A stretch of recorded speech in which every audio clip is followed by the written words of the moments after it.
Good afternoon, good morning, and good evening. Thanks for joining us in this Planning for Animals Handbook showcase. This handbook's been a long time coming, and we're really excited to be sharing it with you. My name's John Richardson, and I'm really delighted to be your host for this session.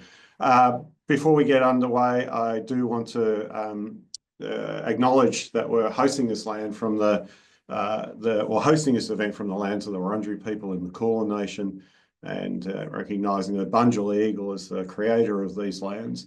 Also want to acknowledge that traditional custodians of various lands on which you're all joining us today, and any Aboriginal and Torres Strait Islander people who might be participating in this event.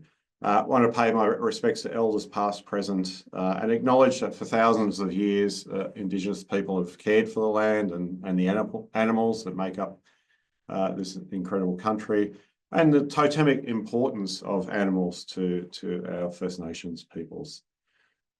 Before we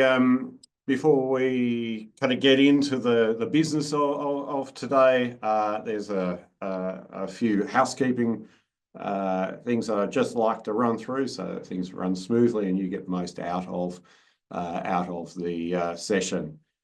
Today's event is going to be recorded and made available along with the slides afterwards, so you can watch this at your leisure or share it with people who might have missed it.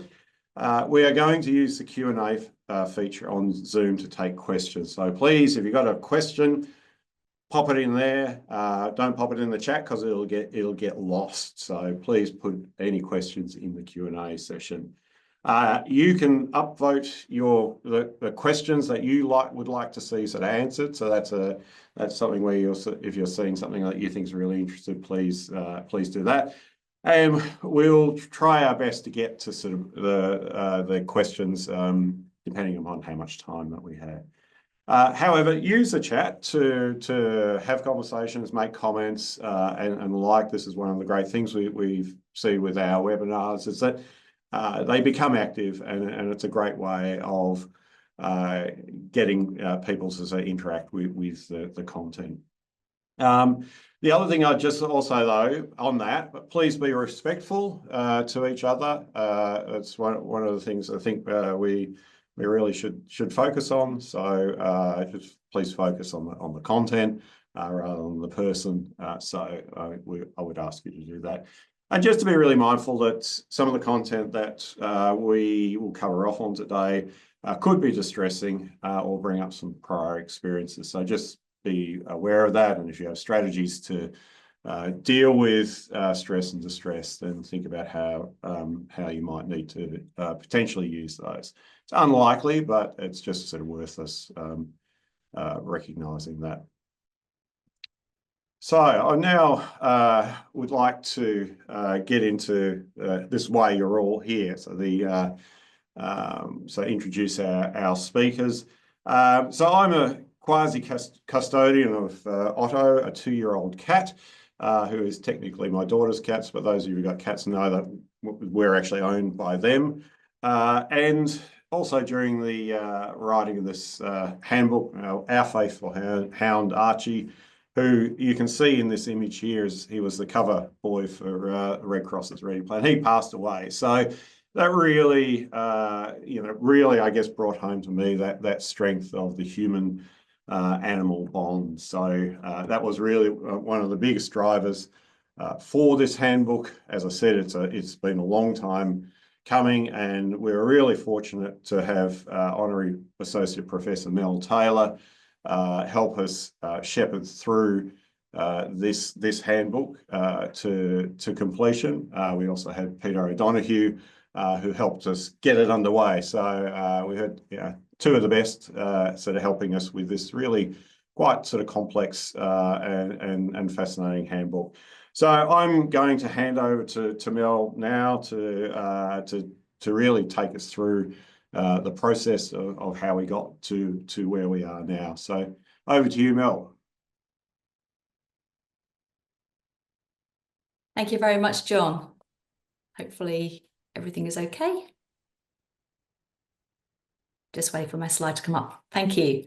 So yeah, as John has outlined, the plan with me is to give you some context and a bit of the background and some of the, I guess, a flavour of the content of the handbook and how it came to be where it is today. So I think if I have the next slide, I'd just like to show you that this handbook, as you possibly appreciate already, is part of a suite of handbooks that Ada produces. So there we are, reading there, and we're now in circulation, available online. So if I can have the next slide, please. So this is just a quick outline of the 15 minutes I've got here today to talk you through some of the background, some of the chronology. We've got about 10 years to cover in 10 minutes, so it's going to be quick. To talk to you a little bit about Animal Emergency Management, AEM. You'll see that, that shorthand in a few places. And to talk about some of the things that influenced the content and why that content is part of the handbook, and give you a bit of a flavour for the handbook, but I'm not going to talk about detail of what's in it because you can see that for yourself. So I will introduce that, but I won't go through that in a lot of detail. I'm also really grateful to John for talking a little bit about the human-animal bond. I'm sure we all appreciate how we feel about our companion animals. And I think these photographs that I've got up on the screen really start to convey some of the complexity that we have in this space. A lot of that comes from emotion and managing the emotions of the public if you're a responder, but also some of the concerns that there are in this space. So firstly, we do have safety. We have safety of people, of the public. You can see in that middle sort of slide with the koala, but also safety of our responders. So safety is very much paramount and part of the priority setting in the handbook to keep people safe and keep animals safe. You can also see there are operational issues here, potentially in the handbook. We need to think about how we're going to respond. But also I think that last slide there at the bottom is really driving the recovery component for me. That gentleman there, it's an American photograph, the gentleman has lost his dog in a house fire and is just giving it one last hug. So I think that we can all appreciate that there's a lot of emotion in this context, and that needs to be part of the handbook and very much is covered in the content. So if we can have my next slide, please. So where did this all begin? So I suppose I'll take you on a bit of a personal journey here and make apologies for myself and my lack of knowledge in places when it comes up. But I mean, Hurricane Katrina was a big influencer in this area for us here in Australia. So very much a public, large disaster that got a lot of public attention, and in particular for the impact on animals and the number of animals impacted, and also the ways in which the responders and the public responded to them. So there's some really interesting content still around. And this was 20 years ago now, which is quite sort of shocking when you hear that. But if you're interested in sort of thing, Dark Water Rising is something I would direct you to as an area where it does discuss some of these issues, and it is quite distressing. But this really got us thinking in Australia about what we should be doing in this space. So in the next slide, please. I want to say a little bit about why animals matter. And I guess I'm coming at this from the perspective of being a social researcher. I'm a psychologist, an organizational psychologist in background. So where I come to from this is that animals matter. Obviously, they matter in their own right, and that's an important context too.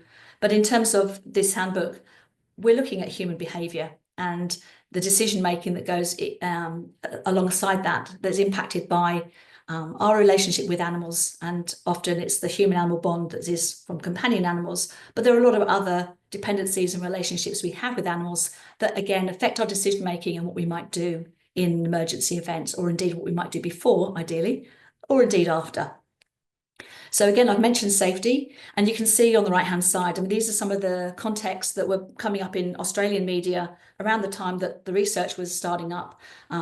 People dying because they wouldn't leave because of their animals, people asking responders to rescue them with their animals, and that giving a dilemma to responders as well. So again, some examples on that slide of the sorts of things that can happen, not for everybody, but certainly can come up. People are not prepared. They haven't thought about what they'll do with their animals, where they'll go, the number of journeys they might need to take with their animals. They may risk their lives to save animals, and that's not just their own animals, but those are animals owned by other people, including farm animals, livestock, and wildlife, as we've seen. They may, they may refuse to evacuate or fail to evacuate or leave somebody behind to look after the animals. They may also abandon animals for a range of different reasons or expect others to rescue them for them. And they have unrealistic expectations if they turn up at an evacuation centre, thinking that animals will be cared for. And they may also want to return early after a bushfire or another sort of natural hazard event where they're going back into dangerous situations before it's safe to do so. So all these things are issues that are discussed in the handbook and are important because they've come up in the context of the experiences of various stakeholders here. Another important thing here is that these sorts of issues cover the whole gamut of the phases of disaster. So everything from disaster risk reduction through to recovery phases, everything has an element of animals sort of sprinkled in it. Another really important thing here from the perspective of companion animals in particular is we know in Australia around 63, possibly even as many as 69% of households have a pet. So this is not an issue that is a fringe issue. This affects the vast majority of people and the responders that are dealing with animals. If I could have the next slide, please. So just to take one example, and this is some of the research findings from the Blue Mountains and the work we did with community there. We asked people about whether they would evacuate if they couldn't take their animals with them. And you can see on the screen that the vast majority say in this context that they definitely wouldn't evacuate or they might not evacuate. And others said that they might actually just question whether they need to evacuate. So you can already see some of the issues that might be coming up for responders, emergency responders on the ground. And you can see below, there are a few quotes there about the trauma that this would cause people. I've certainly interviewed people who have had to leave their animals behind, and the worry about what's happening to them when they're not there is, of course, something that's front of mind for people. So this puts up a lot of dilemmas for responders. And the other aspect here is that responders aren't just the traditional responders we might think of, the emergency services, but they include other responders who are perhaps not so familiar with emergency management, like veterinarians, NGOs, members of the public and other groups. So there's a whole lot of different people here that could be responding to animals at various stages of a disaster or an emergency event. Next slide, please. And then finally, just in this why animals matter, to humans in particular, of course, in this context, is the impacts on recovery. So we know about grief and loss of animals, and John's already mentioned some of this in his own personal perspective too. But we know there's research there about the impact that has on people's ability to recover. And that includes things like disenfranchised grief, where this is something that is difficult to acknowledge in the context of loss of human lives, of other people suffering. People who've lost animals may not talk about it, and that can cause additional complications for them to recover and function fully afterwards. And of course, we know there's trauma from the responders, from farmers, from wildlife carers, a whole group of people that are also impacted by this. And of course, this is not even starting to talk about some of the financial and other independencies that we have with animals. So obviously there's financial losses here in commercial organisations too. So next slide, please. So I just want to talk now a little bit about what we had in place before the handbook, excuse me, in terms of national guidance. So as you'll appreciate, we're made up from a number of states. And in the context of animals in disasters, we really had just one thing to go on at this point. So back in the 2013-2014 period, a group from across different agencies, including World Animal Protection at the time and others, came together to look at how they could actually put together some principles for animals in disasters. And so we had these national planning principles for animals in disasters that were agreed on, and they were further endorsed by ASEMSI. And subsequently, we have actually looked and reflected on how they were used, because what happened after the NPAD was put together was the responsibility for animal welfare and emergencies was taken down to the state level. So it wasn't a sort of a national oversight of this. So some states took this and worked with it, and others did their own thing. So there's a little bit of divergence there. Another thing with these principles was they were mostly around preparing, excuse me, and planning. So they didn't cover the whole gamut of the other phases of disaster. If I could have my next slide, please.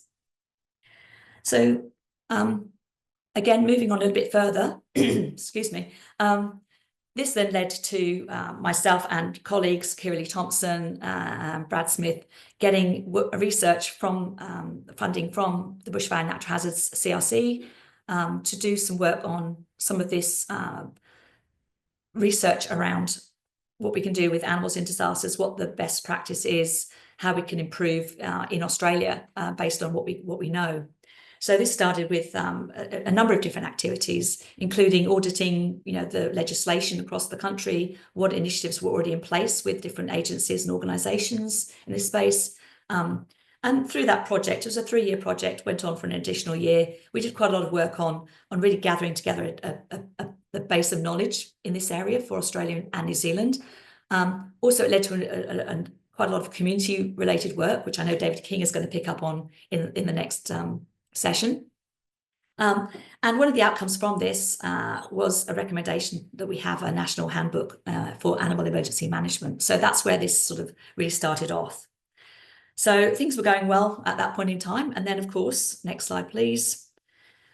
We decided to have a few emergencies of our own, not least of all being the extensive fires we had in 2019-20, then followed by COVID, which did take the wind out of the sails a little bit in this area. Now, of course, the important thing, many important things that happened as part of these bushfires was really the impact that this had on wildlife and how it brought wildlife to the fore. So the research I've already mentioned included some consideration of wildlife. And for those who know her, Rachel Westcott was in one of those pictures. She was a PhD student and a vet with us who was working a lot with wildlife care after disasters.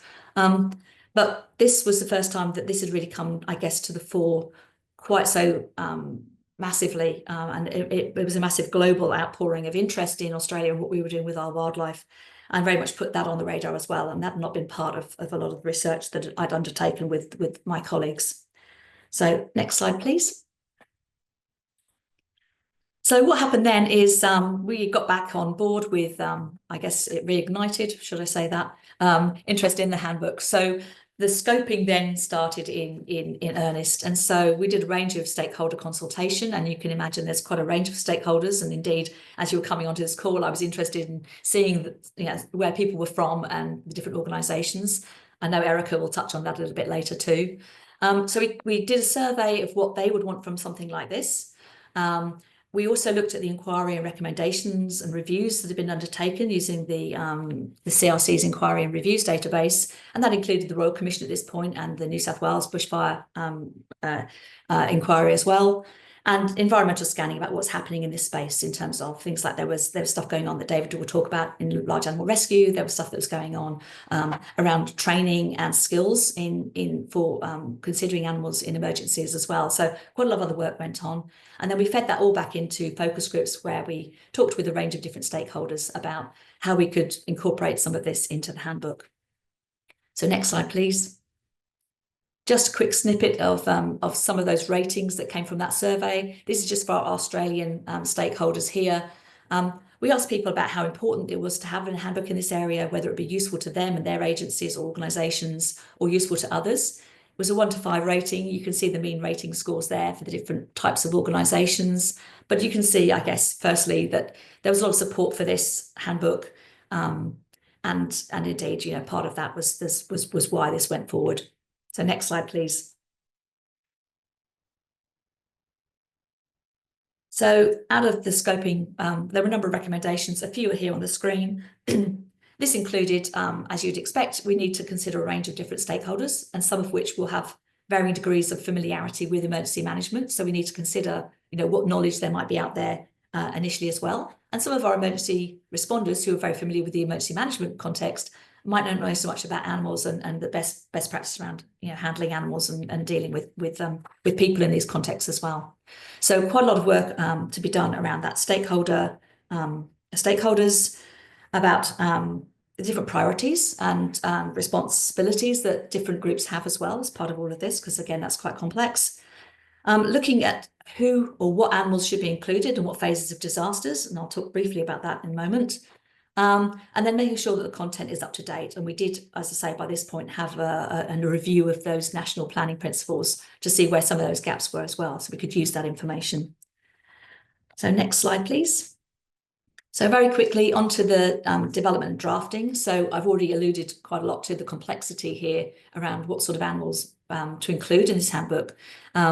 So again, this is a quick snap screenshot from the handbook. You can go into more detail if you take a look. But it includes, consideration of what animals are in this handbook. So we do have the companion animals, and we do also include, of course, in that support and assistance animals, who are also very important in here and have different legislation around them. We have the household animals, the chooks or the pigs, the things that people might not necessarily think of that are very much part of the family and pets. We have other agricultural animals, so large animals and large numbers of animals in farms and the like. We have animals in veterinary facilities, so in vet surgeries, but also in boarding and other situations too. We have captive animals in zoos. We have wildlife, of course, and then we have animals living in Indigenous communities, Aboriginal communities as well, in a slightly different context, as well as the potential for feral animals in all of this, which of course is important when it comes to biosecurity and disease control as well. So next slide, please. So I'm just setting the scene, I guess, for the fact that the handbook has to handle quite a lot of different things. We've got the federated system. We've got the maturity of animal emergency management in some contexts. So in some cases, it's very much integrated. In others, it's a bit more of a bolt-on kind of element so far. And we have a lot of different disciplines involved in this. So, I'm a social scientist. We have veterinarians and animal health specialists. We have people who are specialists in welfare and sheltering, as well as emergency management. So quite a lot of different groups in there too. And another area that we do talk about a bit in the handbook is the primacy of human life. So a lot of the emergency services are very much geared up for saving people, and animals in legislation are property. So again, that causes a few additional complexities in there. So last couple of slides, please. How do we deal with some of this complexity? Well, I guess this is my opportunity now really to acknowledge the content that has come from a whole range of different people. So we've had to rely, as you'd expect and hope, on the expertise of a number of different people from a number of different areas and organisations to get this handbook together. They're in there. You'll be able to see for yourself if you take a look at the handbook, but I would like to thank them personally as well for their inputs, and 3 of them are going to follow me now. So a lot of people went into doing this, including Peter O'Donoghue, who I also want to mention, who started off the writing of this as well, and I took over later on. Next couple of slides, please, just show the content of the handbook very quickly. So again, I just wanted to show you that we've got a few chapters at the beginning that really outline some of the content I've already commented on now around sort of setting the scene, giving that foundation to bring people up to speed a bit on some of these issues in particular. And then the content takes you through some of the principles that are existing and some that we've agreed as a collaborative through the working group. And then the following chapters, you can see at the bottom of this screen here, we starting off with the disaster risk reduction. Of course, the importance that we get if we actually plan for these things in advance, and how much we can get out of then not having to deal with some of the things that come further down the track. And then the next slide, please. That then moves on to other phases of disaster, so including obviously the response stages, the relief elements as well straight after the disaster, and then planning for the recovery phase as well. And of course, you can see if you start to look at some of those subheadings there, we've got issues from biosecurity in terms of disease control. We've got death and disposal, euthanasia, dealing with trauma in the field, but also afterwards.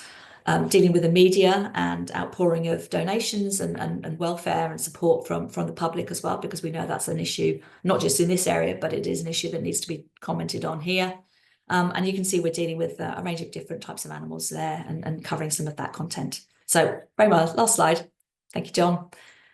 So I just want to acknowledge again some of the key players in driving this handbook, not least of all Archie, who's mentioned, my group down the bottom there on the left-hand side, and then a mix of different animals that have motivated some of our working group as well. So thank you, John.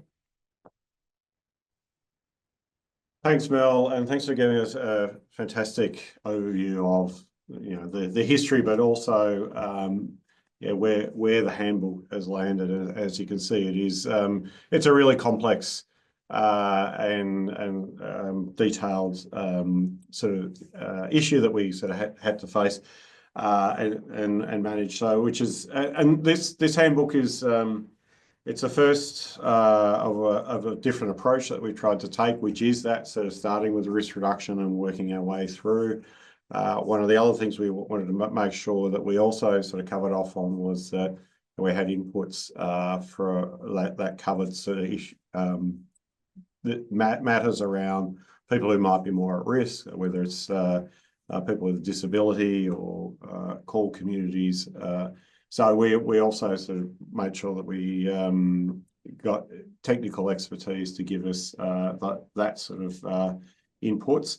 And the interesting thing is, so this handbook, which was released in December last year, is now amongst our top 5 downloads for the quarter, and it's been downloaded 476 times. So that's quite significant when we look at who is accessing our handbooks. But now we want to move on, and we actually want to get into some detail and really deep dive. I'm really pleased to introduce David King, who, when he says he's a senior rescue operator, he was saying he's been doing this for 40 years. So we're in safe hands when it comes to large animal rescues. So he's with the New South Wales State Emergency Service and the Hawkesbury unit. He's a vice chair of the Animal Emergency Incident Management Network. Is on the steering committee for a newly formed international community of practice for incidents involving animals. David's going to talk us through large animal rescues as one of the elements that we covered off on. So over to you, David.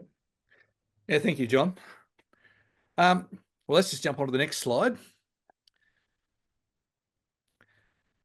Okay, so just by and John's done a great introduction. I'm Dave King. Everybody calls me Kingy.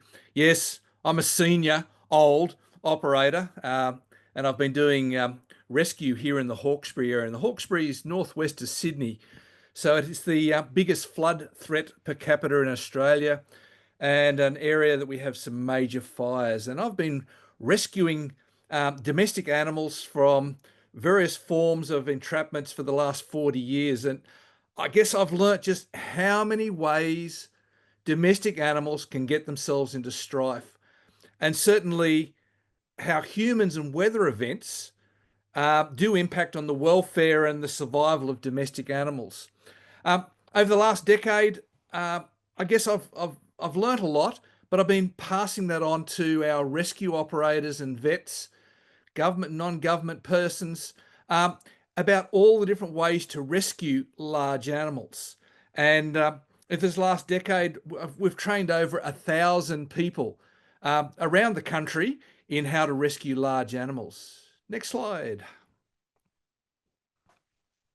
So today I'm representing the New South Wales SES, and certainly my unit at the Hawkesbury. I'm also the vice chair of the Animal Emergency Incident Management Network, and that's a network here in Australia and New Zealand between the emergency service, vets, government, non-government agencies, and it's all about networking and sharing. And more recently, we now have an international community of practice for incidents involving animals. And I love its little mantra. It's global solutions to local problems. So we have real sharing through the states, through the country in New Zealand, and globally now. Next slide. I guess a lot of what I do is incidents involving domestic animals, and I'll explain domestic animals shortly. But certainly over the last couple of years with our big flooding events and big fire events, I've certainly learnt a lot about the impact of disaster on our domestic animals and the learnings that come out of that. A little bit on domestic animals. In New South Wales, we have some very clear legislation, and the emergency services work under what we call the State Emergency and Rescue Management Act. And within that, we also have a definition of domestic animals. And it's basically any animal that lives and is bred in a tame condition and depends on humans for their survival. So that is all your small companion animals, horses, livestock, and animals in captive programs, zoos, etc. And they all come under our Emergency Services Act. Next slide. I guess a really interesting thing that Mel brought up, and I really applaud some of the work she has done in studying that human-animal bond. And there are some really interesting statistics out there. And one US survey showed us that 83% of the public will risk their lives to save an animal. And we just got to think about that, whether it's an incident or a disaster event, if there are animals in need, people will try and go to their aid, whether they're trained or not. Another interesting stat, certainly for flood side of things, 8% of all flood-related fatalities in Australia from that time period were resulted from people's attempt to save stock, property or pets during that flood event. So if nobody was available to help the animals, the public will have a crack and try and rescue those animals themselves. And we certainly know how important that bond is. And Mel certainly talked about people not wanting to evacuate when asked because they can't leave their pets behind. And stories of those people, those families, dying with their pets. We know during the floods, so many times, we've asked people to evacuate, but they're going, oh, I can't leave because I can't take my animals with me. And that becomes a real problem for our emergency service, getting those people and their pets out. So I think this is probably one of the most important things for this planning handbook, is to really appreciate that human-animal bond and the effect that animals have on human behavior. Next slide.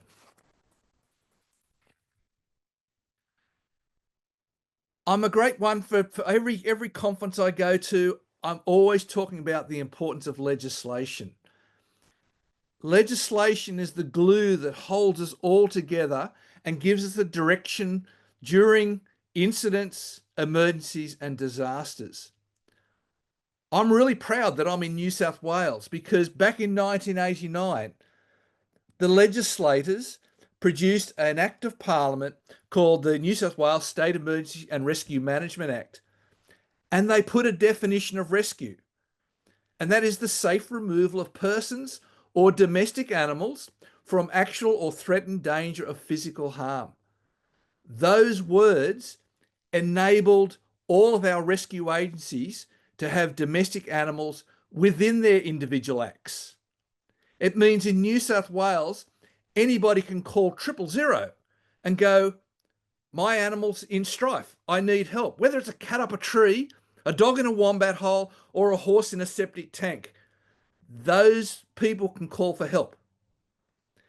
South Australia has similar legislation, but sadly, our other states don't necessarily mention animals in their emergency services acts. Now, having that in acts, that enables emergency plans, sub-plans, policies, procedures, guidelines. And in New South Wales, we have state emergency management plans that clearly guides everybody in the emergency services, government, non-government agencies, in how we actually respond to animals in incidents, but animals during specific disasters, whether it's floods, fires, epidemics.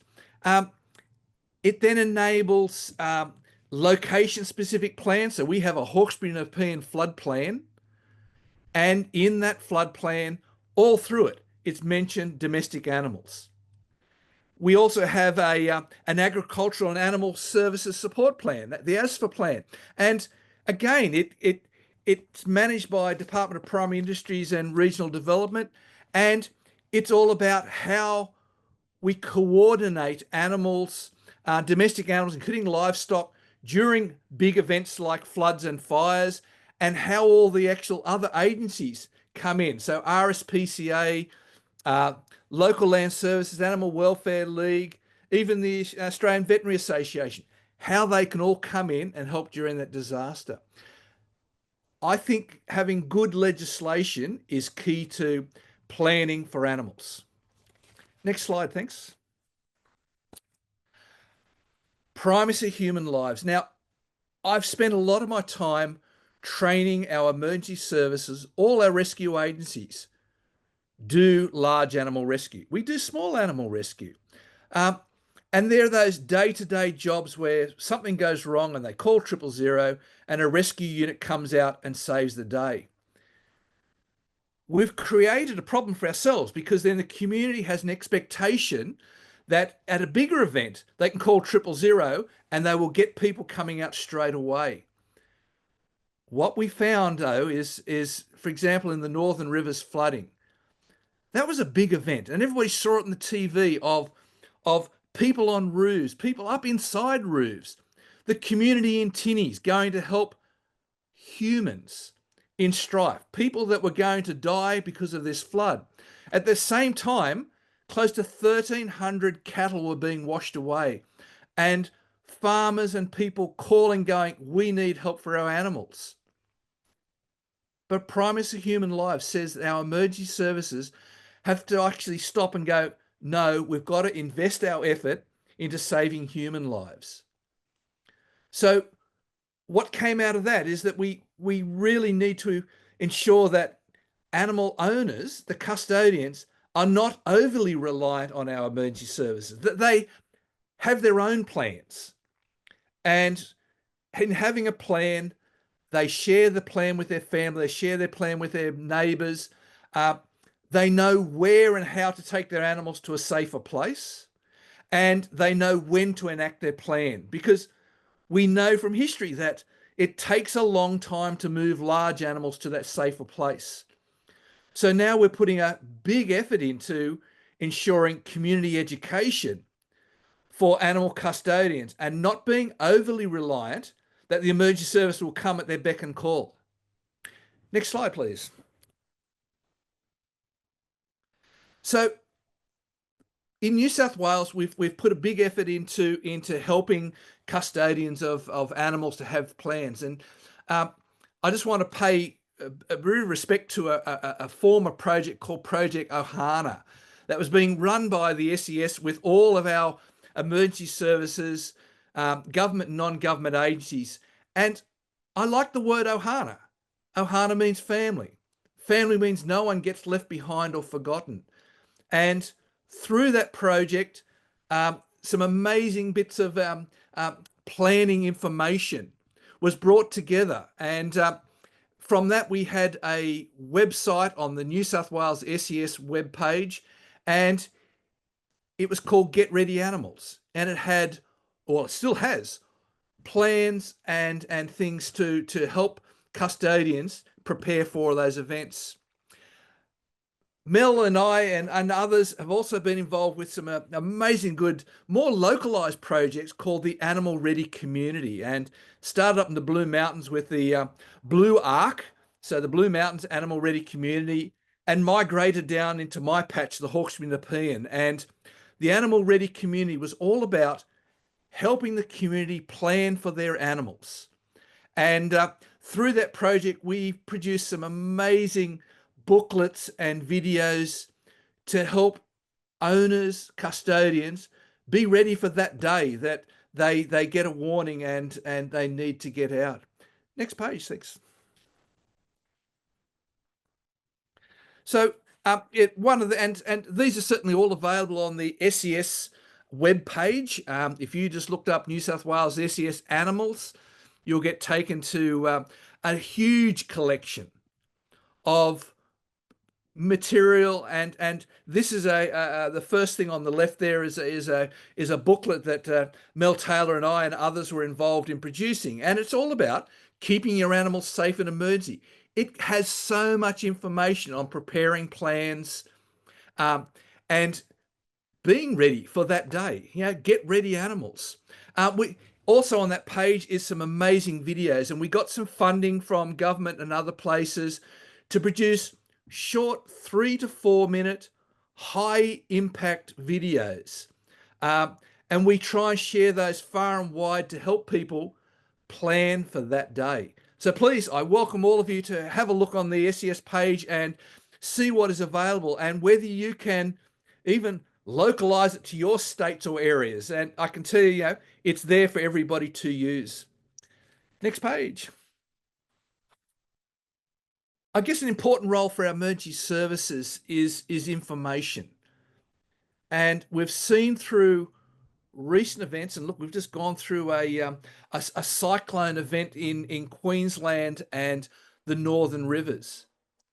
and how amazing the amount of information that was going out. And yeah, as someone from the emergency service, I'm pretty proud of how much information is going out to allow people to make their own informed decisions. So that information certainly needs to be customized for animal custodians. And I'm certainly try a lot to ensure that our messaging goes out to help our custodians. Those warnings need to be timely and informative. And if you have large animals, knowing your animals are going to take time, that is as your prompt to say, hey, maybe I need to move my animals to a safer place. Providing meaningful advice to animal custodians. And that includes, for example, if people don't have friends or neighbours or community to take animals to, that if there's an animal evacuation centre set up where they can take it to. And certainly if animal custodians aren't prepared or underestimate the enormity of the event, to provide them support. And in New South Wales, we do have a support number that's managed through the Department of Primary Industries and Regional Development that people can call and go, I've got dead animals, what do I do? Or I've got sick animals, or I need support. So being able to provide folk that support number that they can call. Next slide. So I applaud this handbook, and I'm very proud to have worked with some amazing folk in putting this this guide together. It's not going to solve everything, but by crikeys, it's a great thing to start the conversation in your groups, in your organisations, within your states, to ensure that animals are definitely part of the conversation. Thank you.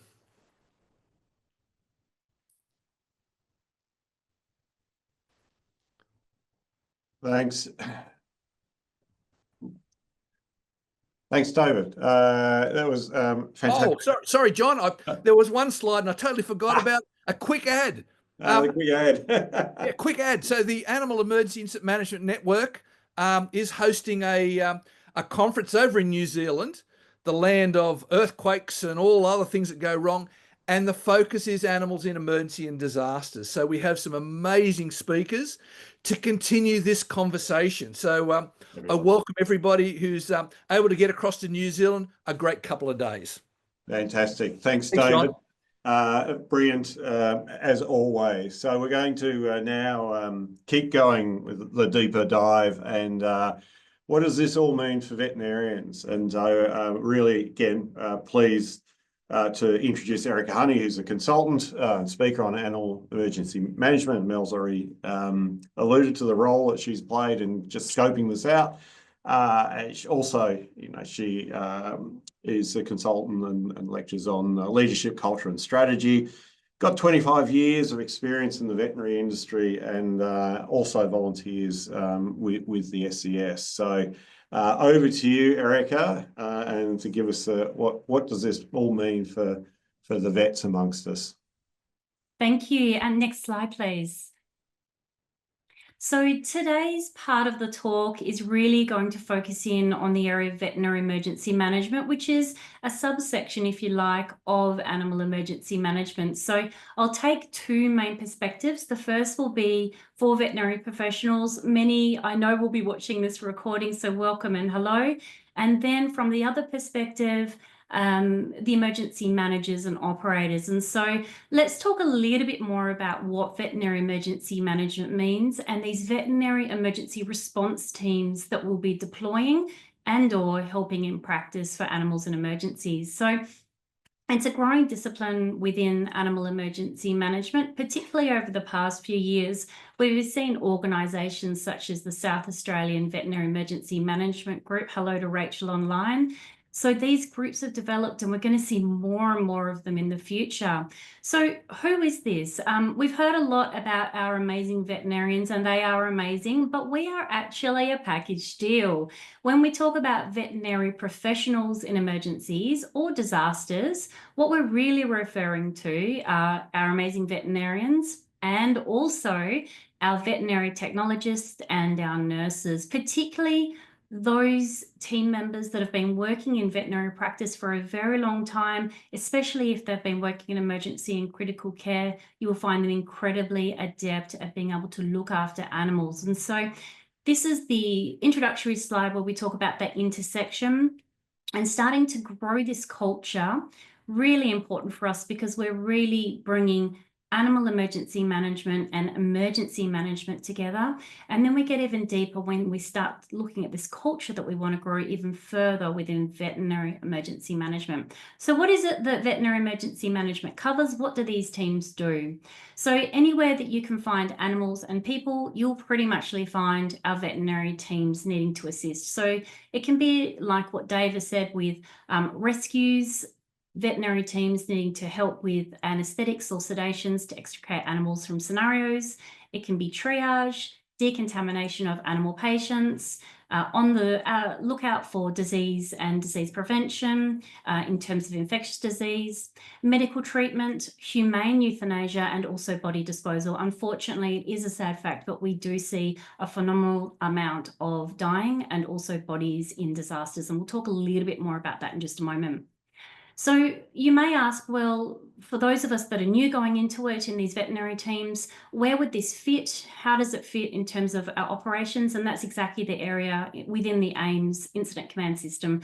Normally our veterinary teams will be under operations. Having said that, some states and territories are still developing those areas. And so it could look different depending on the jurisdiction in which our people are deploying in terms of veterinary. So we're taking a veterinary lens today for the most part. And when we refer back to this handbook, from a veterinary perspective, what we're doing is using a comprehensive approach, and we're creating these plans at multiple levels. We'll talk about that in just a moment, looking at prevention, preparedness, response, and recovery. And so we do this during peacetime, before those emergencies and disasters occur. And we'll talk about in just a second as well, those stakeholders and how incredibly important our working relationships are before those incidents actually occur. So all hazards and all species, we need to be focused on the plethora of different types of scenarios that could occur. Yes, we need to look at our major risks as well, but we don't want to be caught shy and not knowing what to do if the unexpected happens. So sometimes earthquakes can fit into that category. We don't always expect them, but they will happen sooner or later. And so we need to be prepared for that. All species, and here we want to think about including all of the species that could be impacted. Even if we're not going to look after them within our plan, perhaps another party or entity is going to do that, we want to refer to what we're not going to do in our plan as well, so that we've got that contingency. Because remember, the person or people, hopefully it's a group, writing that plan may be different to the actual people who are using it on the day, and there could be multiple stakeholders looking at that. So out of scope for today is animal emergency disease, or emergency animal disease as we prefer to call it. Down the bottom of the screen, just freeze it for later. You can have a look at the details there underneath the National EADRA agreement.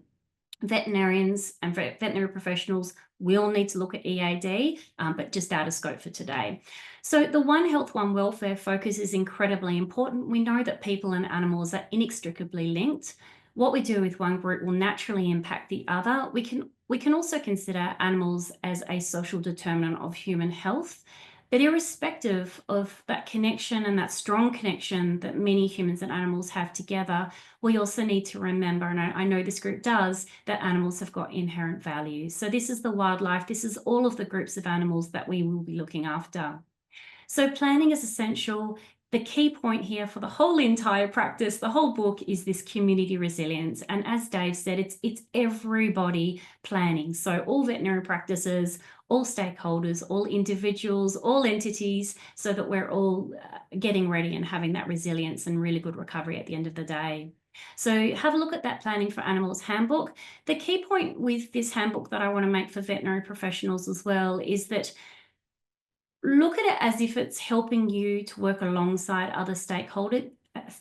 It gives you a really good understanding from a foundational perspective, but also bear in mind that you're going to need to add specific veterinary information in on top of that. drugs, for example, specifics of your local community and the vulnerable communities of people as well. And so you'll add to it, but this is a really great starting point because remember, we've got to be working with other entities and stakeholders as well. Next slide, please. So I won't go too much into detail because the handbook actually has a huge list of stakeholders within it. The main point I wanted to make here is this development of culture and that we're really integrating animal emergency management and emergency management together.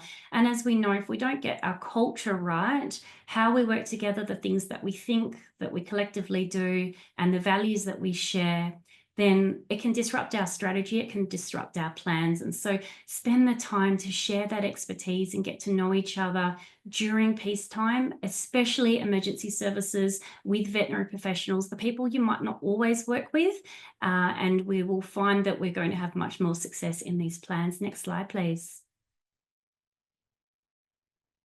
So let's begin with the veterinary professional perspective here. So veterinary medical justice is incredibly important to us as veterinary professionals. We know that it's how we care for animals, the ethics, the legislative responsibility that we have, and the outcomes that we have for those animals and their caregivers, their guardians, and their owners. But here is the thing, in disasters, it looks different. We're taking a military or war triage and treatment approach. And so the contextualized care really looks at that holistic approach to veterinary medical care and that justice for the animals in terms of the outcomes. We're really taking more of a utilitarian point of view. And so in this instance, we're looking at those groups of animals and how we can save the biggest number. Whereas in practice, we're more so focused on the individuals. Now, having said that, that's the situation if we're dealing with hundreds of animals at a time, which can happen. Sometimes we're triaging hundreds of animals within even an hour or two. If we're working in practice and we're on the outskirts, we're in the cool areas, meaning that we're not impacted greatly by that disaster, we can take more of an individualized approach. And that's that dynamic approach that our plan needs to be able to have, and also us as professional responders to be able to move with what's going on. And training will assist with that as well. So all the issues and any of the issues that our industry has, as all health and care industries do, such as supply chain issues and shortage of drugs in certain types of drugs, those are going to become worse in disasters. And so we're going to go back to old school veterinary medicine. I know some people will be very happy to hear that they're probably not going to have fluid pumping machines that are beeping at them. But in all seriousness, we go back to a very basic approach, ensuring that those key veterinary medical needs are met. Plan for the worst case scenario, because then we can hopefully be pleasantly surprised. But if it happens, we're ready for no matter what the scenario is. Mitigate those risks, be prepared, especially for the legal issues that can occur around medical notes and jotting down all the different treatments that we do. Here's the thing that's really key for our veterinary professionals. We are integrating with emergency management, and there's something that you need to know. When we're working in an emergency, there is a hazard management agency, and that hazard management agency is responsible legislatively and functionally with other parties for that emergency. There will be an incident controller every shift, and that incident controller is responsible for the ultimate decisions and safety of everybody included in that scenario. And so for us in everyday practice, we have clinicians who've got this primary role for the patient, primary responsibility that can shift slightly in an emergency because of the role of the incident controller and because of the many different facets. This is really, really multifaceted and quite dynamic and complex. So the best advice I can give in this scenario is to meet beforehand, establish those working relationships. One thing I know, it's that both areas have got a really good sense of humor. I think we're all going to get along great, but we need to talk about these things beforehand. You may even want to talk with the veterinary practice board of your state or territory and other entities to help you. As always, it's considering what is reasonable for that scenario. Next slide, please. So ensure that those expectations are clear. We, for both parties, emergency services, local government, all of our stakeholders, we can't have them expect that we'll do something that we won't be able to fulfill, and vice versa. So be really clear in those contingencies. Think about all those scenarios. Use the experience from each party to assist you. If you are close to that emergency or disaster, think about your caseload and your triggers to potentially not respond and to refer those cases. And so these contingencies that you have between the surrounding veterinary clinics, and so you'll create that veterinary plan for your clinic using that handbook.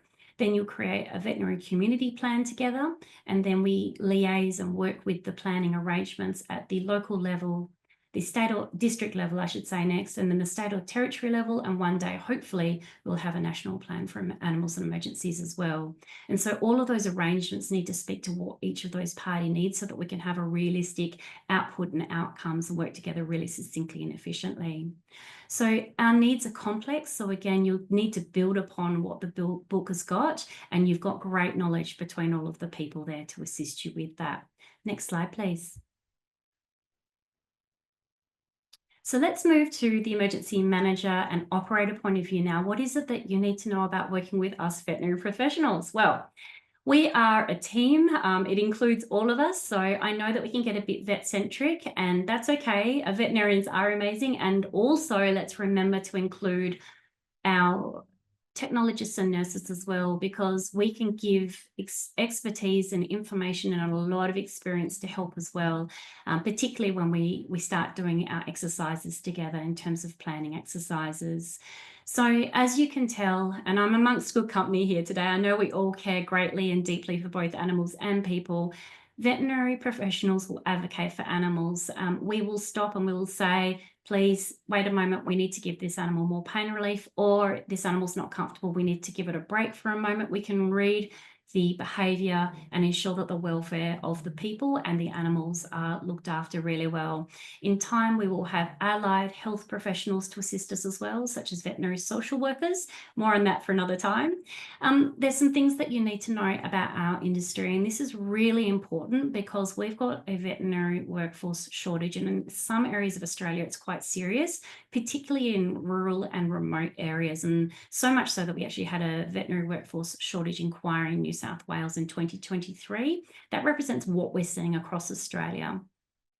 So how does that impact us in emergencies? It may mean that we need to be prepared to potentially transport teams in and out of different jurisdictions, particularly if those veterinary teams in that local area or state are really busy just dealing with normal caseload.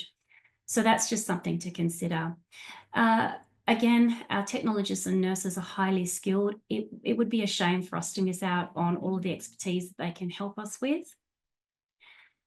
And our veterinary and community needs are complex. And so Mel talked a little bit already about that human-animal bond. And the best advice I can give there is to look through the handbook, because there's a beautiful amount of information in there.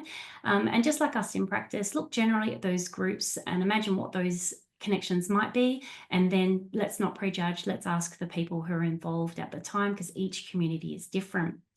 Access for our pet guardians, owners and caretakers is also incredibly difficult.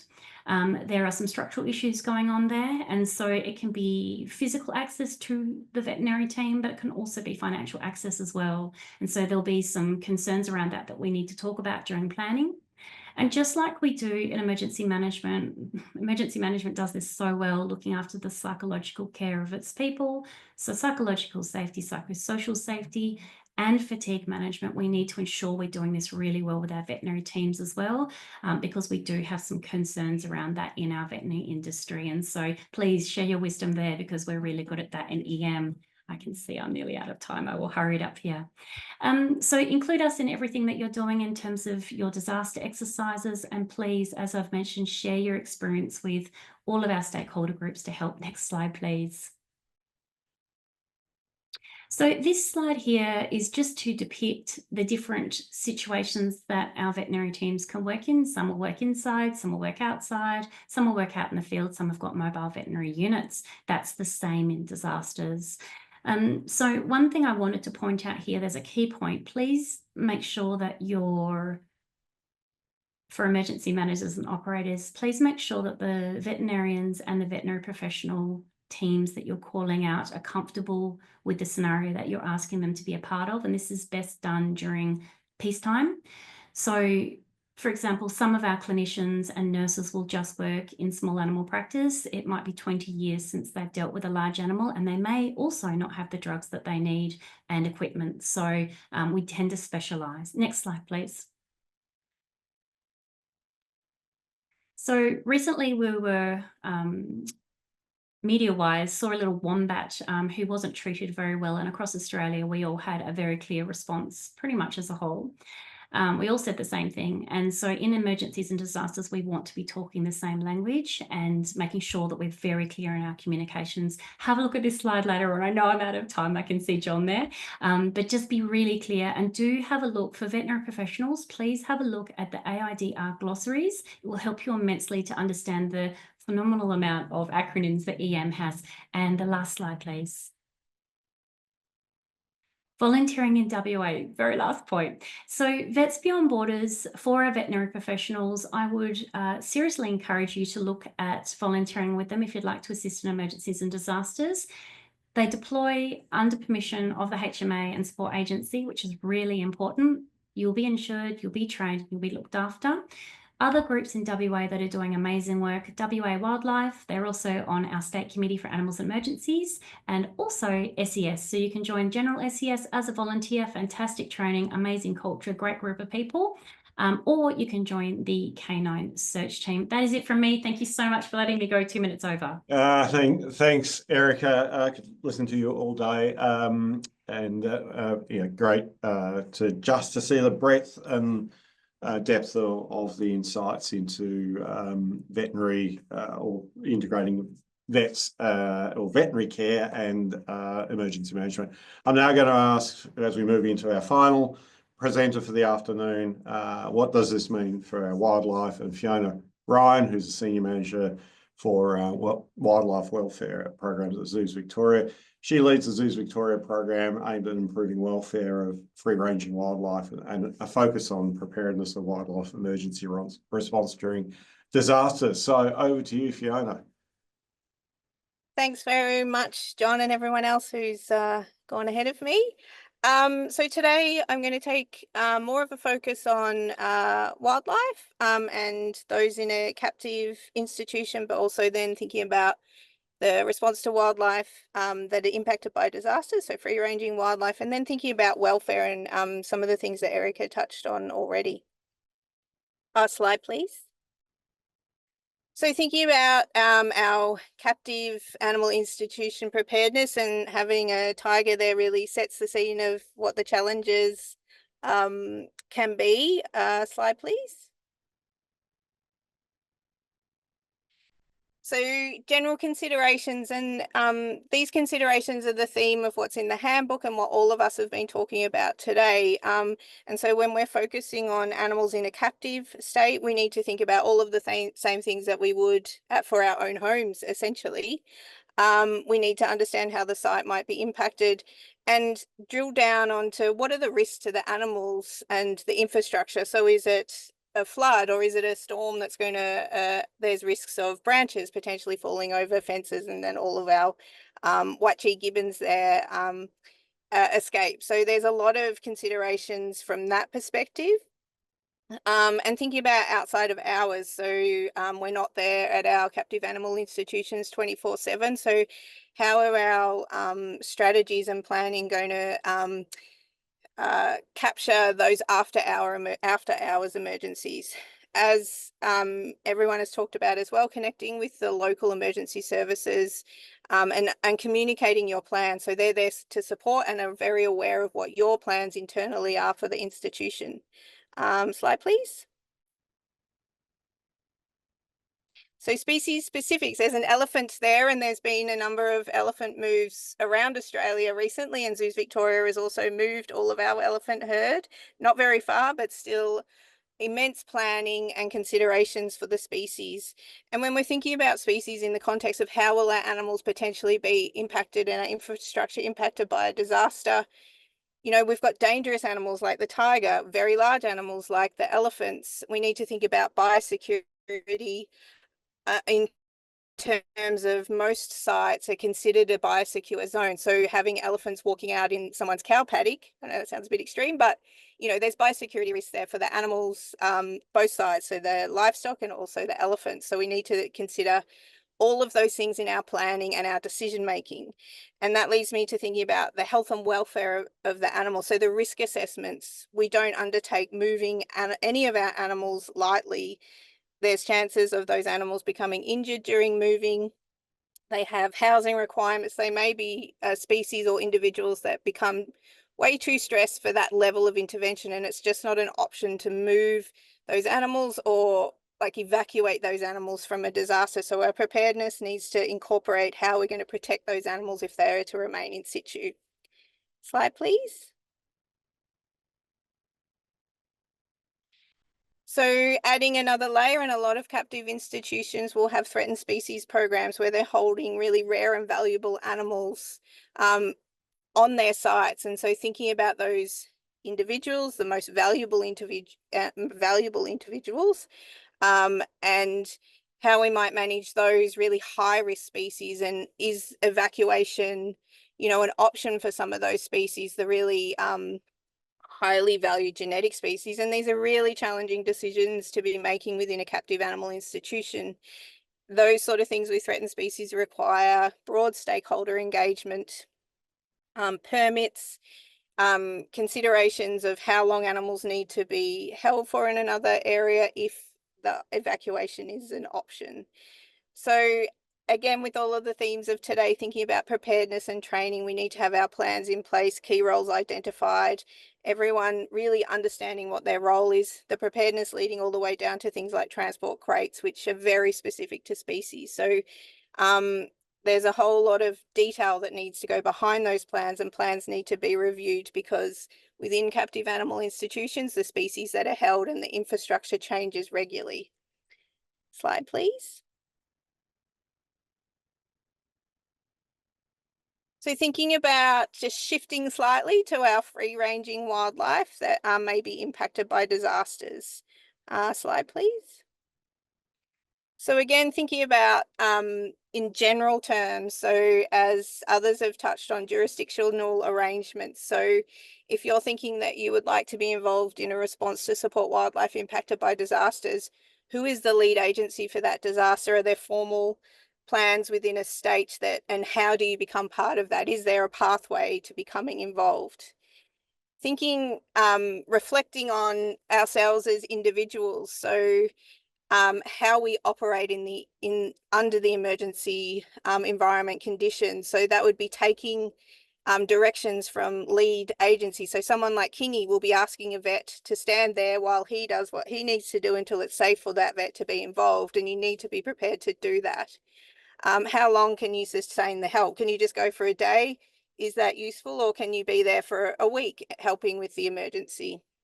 And thinking about things like preparedness training, what can you do to be better prepared to understand how you might fit into that emergency response? Slide, please. Thinking about expectations. So as Erica's already talked about, there's a lot of death that we experience, unfortunately, when we see animals impacted by disasters. So, and habitat loss of infrastructure, and communities impacted. And so thinking about how you might be able to operate in that environment, it isn't for everyone. And thinking about, you know, with wildlife, we do have to euthanize a number of animals that are impacted. And so that is quite different to the day-to-day response to the individual animal that's impacted by an emergency for that animal, like a hit by car, which I'll talk about in a little bit. The other thing is remuneration. So your time as a professional, maybe you're happy to volunteer, but then there's equipment, drugs, supplies. So how is that? Are you fine with that not being reimbursed? So there's a whole bunch of things to consider in your planning and preparedness. Lots of donations come through during emergency, so that might be a pathway for supporting that.